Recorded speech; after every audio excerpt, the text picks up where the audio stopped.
Þeir segja að það sem að þú gerðir þarna sé í raun og veru ofurmannleg. Hvað viltu segja við því? Bara það sem ég hef ætlað mér að gera, það hefur mér yfirleitt tekist.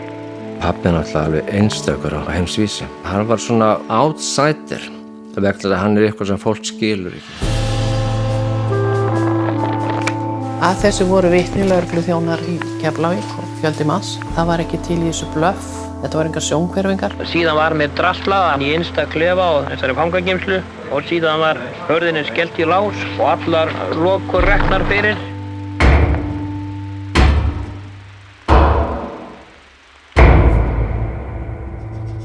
Þetta vísir að þessari loftvél sem ég er að vinna að. Ef hann gæti verið út í skúr að vinna uppfinningunum, þá var eins og að skipta hann engu máli hvort hann ætti ekki að éta eða neitt. Þetta er stýrisstempari á tógstöng. Ég fór til Svíþjóðar með teikningu af þessu stykki. Þá spurði hann að því hvort hann væri komið með einkaleyfi eða eitthvað. Nei, hann vissi ekki neitt um það.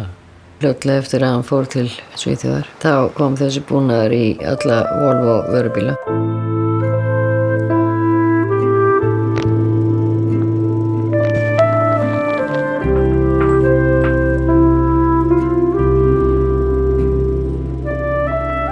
Ég er alin upp á ansi mörgum stöðum. Þar hafði ég ekki neina leikfélaga aðra heldur en köttinn, hundinn og fuglana.